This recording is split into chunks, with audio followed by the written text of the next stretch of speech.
दोस्तों, क्या चंद्रनाथ रथ हत्या मामले में आखिरकार वो मिसिंग लिंक मिल ही गया जहां से पूरा जिग्सा पजल अभी सॉल्व होते हुए नजर आ रहा है। लेकिन उससे भी बड़ा सवाल, क्या शुभेंदु अधिकारी की सबसे बड़ी कमजोरी विपक्ष नहीं बल्कि उनकी अपनी टीम थी। सीबीआई की ताजा कार्रवाई के बाद कई सवाल फिर सामने आ गए हैं। एक ऐसा व्यक्ति जो कभी दूसरे राजनीतिक खेम के साथ संपर्क में था, बाद में शुभेंदु के कोर टीम तक कैसे पहुंचा? क्यों अभिषेक बनर्जी और अन्य टीएमसी नेताओं के नाम इस घटना के साथ जुड़ रहा है? आज हम गिरफ्तारी, कॉल रिकॉर्ड, पैसों की स्रोत और घटनाओं के टाइमलाइन को जोड़कर देखेंगे कि जांच में अब तक क्या सामने आया है और कौन से सवाल अभी भी बाकी है। नमस्कार, जय श्री राम, हर हर महादेव। मैं हूं आपका प्रिय मित्र शुद्धशील घोष। दोस्तों, 4 तारीख जब बंगाल में भाजपा जीत गए थे, ठीक उसके दूसरे दिन ही ऐसे एक घटना घटी जिसमें सब लोग हैरान हो गया था। तब का वुड बी सीएम शुभेंदु अधिकारी जी का पीए चंद्रनाथ रथ जी का बेरहमी से हत्या किया जाता है। लेकिन उसमें बहुत सारे सवाल उठता है और वो सवाल का जो सिलसिला है वो अभी भी जारी है। लेकिन उस केस में रिसेंटली बहुत सारे अपडेट हुआ है, आप लोग बहुत दिन से पूछ रहे थे, और इसलिए आज के इस एपिसोड में हमने बहुत कुछ खास आपके लिए ला रहा हूं। आज हम 7 बड़े सबूतों और सवालों को एक एक करके आपको समझाएंगे। पहली हम बात करेंगे ये सागर सनकर की गिरफ्तारी और जांच में सामने आए आरोप। उसके बाद 2020 से पहले उसके राजनीतिक संपर्क। उसके बाद चुनाव के दौरान कथित कॉल रिकॉर्ड का क्या मामला है।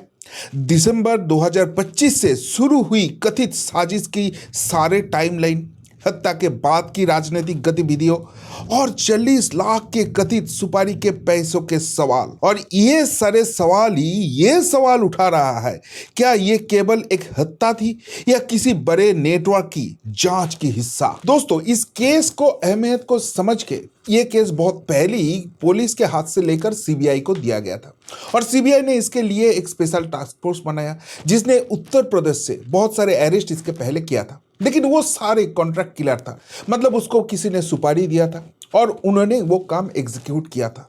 लेकिन सवाल ये था कि उन तक सुपारी कैसे पहुंचा, किसने पहुंचाया और प्लानिंग किसका था, कौन से बड़े माथे के खेल था। और उस घटना में अभी रिसेंटली सागर सोनकर और साहेब सोनकर बोल के 2 भाई जो ये चंद्रनाथ रथ का राइट हैंड और लेफ्ट हैंड हुआ करते थे, उन दोनों के नाम सामने आ जाते हैं और सीबीआई वालों इन लोगों को अरेस्ट कर लेते हैं। सब लोग चौंक जाते हैं कि भाई ये सागर सोनकर जो इतना शांत स्वभाव के थे, जिसके ऊपर चंद्रनाथ रथ इतना डिपेंडेंट थे, आखिर वो इस मामले में कैसे है। लेकिन सीबीआई वालों को बोलना है ये सागर सोनकर कंटिन्यूअसली एक लैंडलाइन नंबर में, जो एक विपक्ष का राजनीति दल के बहुत बड़े मंत्री की लैंडलाइन नंबर है उनके पार्टी ऑफिस का, वहां पर लगातार कांटेक्ट में थे और सारे इंफॉर्मेशन वहां पर पास कर रहे थे। आपको याद रखना होगा, ये चंद्रनाथ रथ जैसे शुभेंदु अधिकारी के साथ हमेशा रहते थे, वैसे ही ये सागर सोनकर चंद्रनाथ के साथ हमेशा रहते थे। इसके मतलब शुभेंदु अधिकारी और चंद्रनाथ रथ दोनों का सारे गतिविधियों इनके पास था। क्या वही सारे इंफॉर्मेशन ये लीक कर रहे थे? ये सवाल सीबीआई वालों ने उठा दिया है। और सबसे बड़ी बात ये भी सामने आया है, जो सीबीआई वालों डिमांड कर रहे हैं कि ये प्लान अचानक एक दिन में बनाया नहीं गया। ये 2025 के दिसंबर से ये प्लान चल रहा था। ये प्लानिंग था कि चंद्रनाथ रथ को एलिमिनेट कर दो तो शुभेंदु अधिकारी बहुत ही वीक हो जाएंगे, क्योंकि चंद्रनाथ रथ उसका सारे सब कुछ संभाल लेते हैं। और इलेक्शन के पहले अगर शुभेंदु अधिकारी वीक हो जाता है तो पूरा भाजपा परिवार जो बंगाल में है वो वीक हो जाएंगे और इस इलेक्शन में भाजपा कुछ नहीं कर पाएंगे। लेकिन बार बार वेरियस रीजन में वो सारे चीज चेंज हो गया। लेकिन उसके बाद भाजपा ये इलेक्शन जीतने के बाद भी ये फाइनली एग्जीक्यूट होता है और वहां पर ही सबसे बड़ा सवाल उठता है, आखिर इलेक्शन तो भाजपा ने जीत गया, लेकिन फिर भी चंद्रनाथ को एलिमिनेट करना क्यों जरूरी था? और उनमें उनका ही राइट हैंड सागर सोनकर का ये इन्वॉल्वमेंट क्यों हुआ? और यहां पर ही आते हैं मोटिव। यहां पर 2 मोटिव आ रहा है जो सीबीआई वालों ने यहां पर डिमांड कर रहे हैं। पहले मोटिव है, ये जो शुभेंदु अधिकारी इलेक्शन लड़ रहे थे उसमें से इस बार नंदीग्राम के साथ साथ भवानीपुर में भी शुभेंदु अधिकारी जी ने इलेक्शन लड़े और वहां पर नंदीग्राम में शुभेंदु अधिकारी जी खुद फोकस कर रहे थे और ये जो भवानीपुर वाला सीट था उसका रेस्पॉन्सिबिलिटी पूरा चंद्रनाथ रथ को दिया गया था। तो यहां पर चंद्रनाथ रथ ने इतना अच्छे से काम किया कि शुभेंदु अधिकारी बस लास्ट 7 डेज ही वहां पर इलेक्शन के लिए आए और वो चुनाव जीत गए। तो इसलिए क्या चंद्रनाथ रथ के ऊपर सबसे ज्यादा गुस्सा था? शुभेंदु अधिकारी से ज्यादा गुस्सा चंद्रनाथ रथ के ऊपर था और इसलिए उस गुस्से के कारण चंद्रनाथ रथ को एलिमिनेट किया गया है। यह है थ्योरी नंबर 1। थ्योरी नंबर 2 जो आ रहा है वो और भी चौंकने वाला है। जब ये इंसिडेंट हुआ तब शुभेंदु अधिकारी जी सीएम घोषित नहीं हुआ था, लेकिन चर्चा ये चल रहा था कि शुभेंदु अधिकारी ही यहां पर सीएम बनने जा रहा है और इसलिए अभी चंद्रनाथ रथ का भी जो इंपॉर्टेंस है वो भी बढ़ने वाला है। अगर चंद्रनाथ रथ ही एलिमिनेट हो जाता है तो एक वैक्यूम क्रिएट होगा और उस वैक्यूम को फुलफिल करने के लिए एक दूसरे बंदा चाहिए और अगर चंद्रनाथ नहीं है तो उसका सबसे खास लोग सागर सनकर है वो जगह लेने के लिए। तो इसके मतलब अगर सागर सनकर सच में दूसरे राजनीतिक दल के लिए काम कर रहे थे तो शुभेंदु अधिकारी जी सीएम बन जाने के बाद भी उनके कोर टीम में उसका मेन मैन जो होगा वो ऑपोजिशन का ही होगा और इसके कारण शुभेंदु अधिकारी जी का हर जो रणनीतिक प्लान रहेगा, हर जो एक्टिविटी रहेगा वो विपक्ष शिविर के पास चले आएंगे पहले से ही और वहां से ही वो लोग अपना राजनीतिक मोर्चा निकाल सकते हैं। लेकिन प्लान जो भी था, प्लान तो बढ़िया था ये तो मानना पड़ेगा, लेकिन यहां पर ही जब दूसरे राजनीतिक दलों का नाम आ रहा है तो वहां पर टीएमसी का एक्स मिनिस्टर शशि पांजा जी का नाम सबसे पहले चल रहा है। क्यों शशि पांजा जी का नाम सबसे पहले चल रहा है? इसका मेन रीजन है ये जो सागर सनकर था ये 2020 के पहले टीएमसी करते थे और जब शुभेंदु अधिकारी जी टीएमसी छोड़ के भाजपा ज्वाइन किया तब ये सागर सनकर भी शुभेंदु अधिकारी जी के सपोर्ट में टीएमसी छोड़ दिया और भाजपा ज्वाइन कर लिया और उसके बाद धीरे धीरे वो शुभेंदु अधिकारी जी का कोर टीम में आ गया। शुभेंदु अधिकारी जी का जो मेन लोग था चंद्रनाथ रथ उसका खास लोग बन गया है। तो यहां पर इस सवाल उठता है सागर क्या सच में बीजेपी के भावादर्श पर अनुप्राणित होके ये सारे काम किया था? और नहीं तो ये भी हो सकता है कि यह सागर सनकर को एक्चुअली प्लान किया गया था। टीएमसी के तरफ से ही उसको बोला गया था कि भाई तुम भाजपा बन जाओ और वहां पर जाके उसके खास ताल्लुक में बैठो और वहां से जो भी इंफॉर्मेशन है यहां पर आप पास करते जाओ। और वही वाला काम क्या ये सागर सनकर कर रहा था? वो किससे फोन कर रहा था, कौन है वो राजनीतिक नेता, ये सीबीआई वालों अभी डिस्क्लोज नहीं करता है। लेकिन जब ये सवाल शशि पांजा के साथ सागर सनकर का क्लोज रिलेशन लेके उठ रहा है और वहां पर सब लोग ये चर्चा कर रहे हैं तो अचानक शशि पांजा यहां पर आ जाते हैं पिक्चर में। कैसे? ये शशि पांजा बहुत ही ममता बनर्जी, अभिषेक बनर्जी की करीबी हुआ करते थे, लेकिन इस बार वो इलेक्शन हार गए और इलेक्शन हार जाने के बाद वो एकदम गायब हो गया था, वैनिश हो गया था, किसी को दिखाई भी नहीं दे रहा था। कुछ लोग तो बोल रहे थे कि शशि पांजा जी का जो ओरिजिनल रूट है आंध्र प्रदेश वहां पर चले गए थे।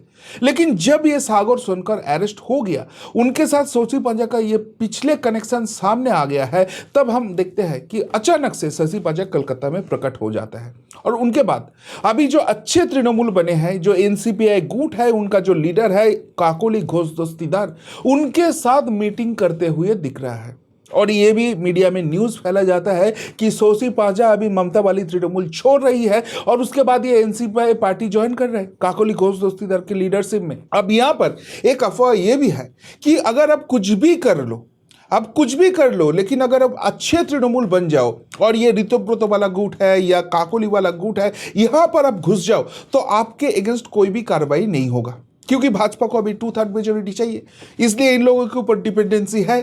तो यहां पर क्या ऐसे कुछ हुआ है जहां पर शशि पांजा भी समझ रहा है सागर का अरेस्ट होने के बाद वो फंसने वाली है और इसलिए इतने दिन कलकत्ता से इतने दूर होने के बाद अचानक सागर अरेस्ट होने के तुरंत बाद ही वो काकोली के पास आ जाता है। कोई भी इन्वेस्टिगेशन उसके रिलेटेड आगे ना बढ़े ये लेके सारे प्लानिंग प्रोग्रामिंग क्या चल रहा है, उसका मतलब इसमें इन्वेस्टिगेशन आगे बढ़ेगा तो बहुत कुछ कनेक्शन आगे निकल सकते हैं। तो मामला तो बहुत ही गंभीर है, ये तो पता चल रहा है।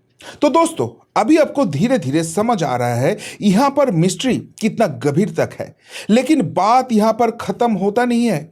इसके आगे वाला कनेक्शन और भी चौंकाने वाला है। स्पेशली जब इस केस से अभिषेक बनर्जी का नाम भी जुड़ जाता है। ऊपर से ऐसे और एक प्रूफ सामने आ जाता है जिससे पता चलता है शुभेंदु अधिकारी जी के खतरा अभी तक कम नहीं हुआ है, उल्टा बढ़ गए हैं। देखिए यहां पर एक चीज सबसे इंटरेस्टिंग लग रहा है कि सब लोग जो सोच रहा था वो हुआ नहीं। जब चंद्र का एलिमिनेशन हो गया, जब चंद्र नहीं रहा, तो सब लोग सोच रहा था कि चंद्र का जो राइट वैन हुआ करते थे ये सागर सनकर वही चंद्र का जगह लेंगे। लेकिन शुभेंदु अधिकारी जी ने ऐसे नहीं किया है। उसने अपना कोर टीम पूरा सजा लिया, दूसरे बंदे को वहां पर इंट्रोड्यूस किया और ये सागर सनकर साइडलाइन हो गया था। तो यहां से ही सवाल उठता है, क्या शुभेंदु अधिकारी जी का क्वेश्चन मार्क ये सागर सनकर के ऊपर भी था?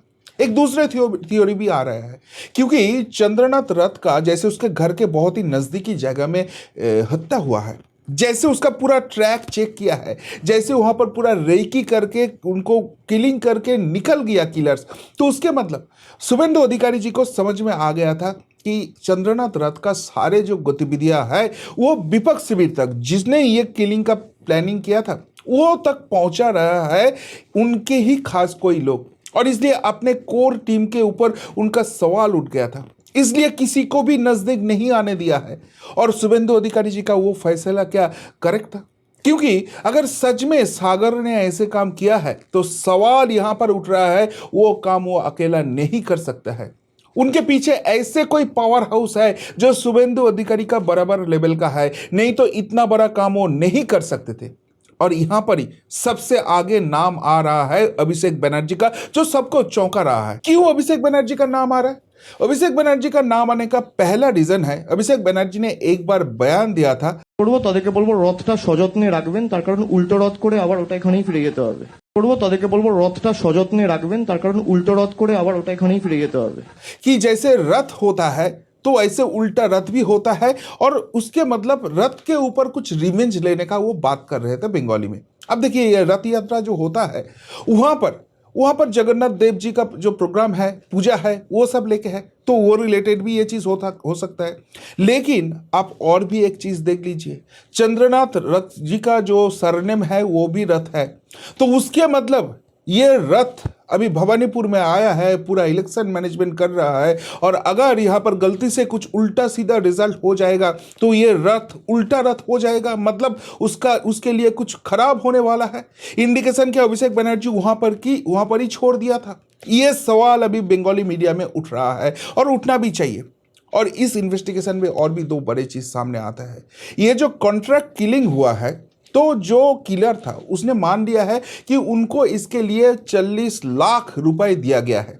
आप एक चीज समझ लीजिए, अगर सच में सागर सोनकर इसके पीछे है तो उसके मतलब ये 40 लाख रुपए सागर सोनकर अपने जेब से दिया है। लेकिन सागर सोनकर करता क्या था?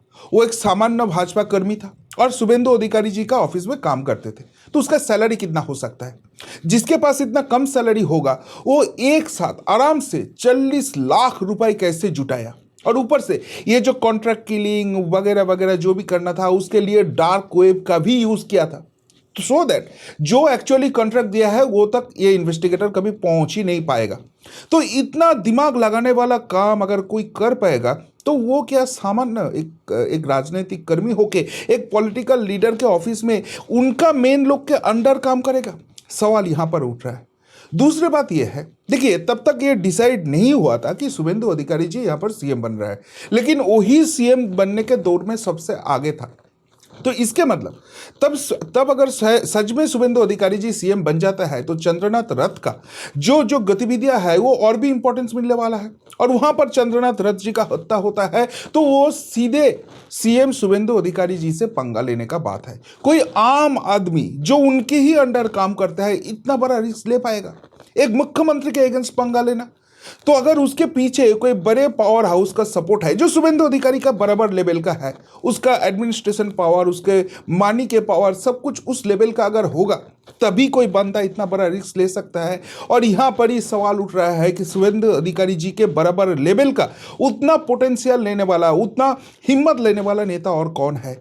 और ये सब जोड़ता है तो एक ही नाम सामने आ रहा है जिस नाम को लेकर इतना चर्चा हो रहा है यहां पर। ऊपर से इसके पहले जिस मिनिस्टर का नाम किया था सोसी पांजा जी, उनके साथ भी ये कैमक स्ट्रीट या कालीघाट मतलब ममता बनर्जी और अभिषेक बनर्जी की बहुत ही करीबी रिलेशन है।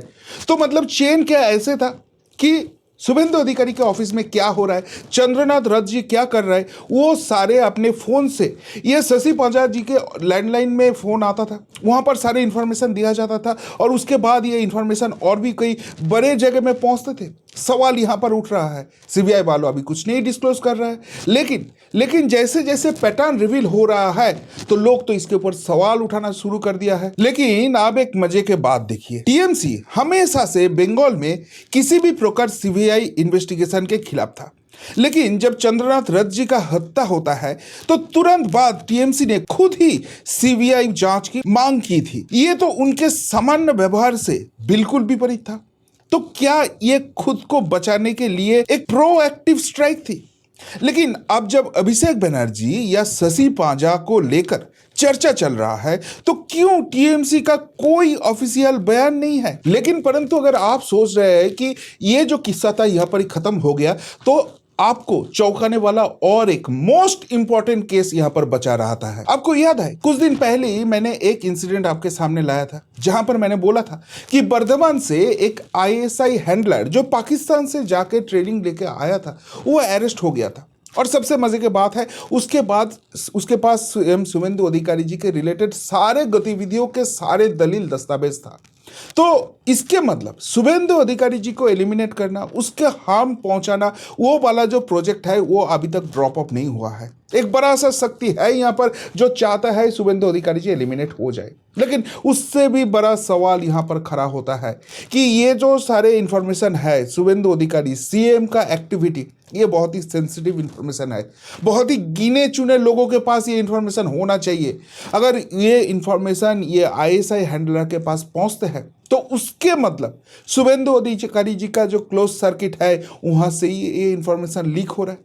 और वहां पर ही सवाल उठता है कि ये सागर सनकर तो साइड हो गया था, तो उनके टीम में विभीषण अभी भी बैठा है। जो पावर हाउस पहले शुभेंदु अधिकारी जी को एलिमिनेट करना चाहता था, उसको हराना चाहता था, बाद में वो सब जब नहीं हुआ तो चंद्रनाथ रथ को हटा दिया, वही लोग अभी फिर से एक्टिव हो गया कि कैसे भी किसी भी हाल में शुभेंदु अधिकारी को एलिमिनेट करना है। सवाल यहां पर उठ रहा है। तो दोस्तों, ये जो सागर सनकर है, ये पूरा मिस्ट्री में एक इंपॉर्टेंट कैरेक्टर है, लेकिन वो तो सिर्फ एक मोहरा है, ये तो कंफर्म है। क्योंकि एक मामूली सैलरी वाला आदमी 40 लाख की सुपारी कहां से लाया?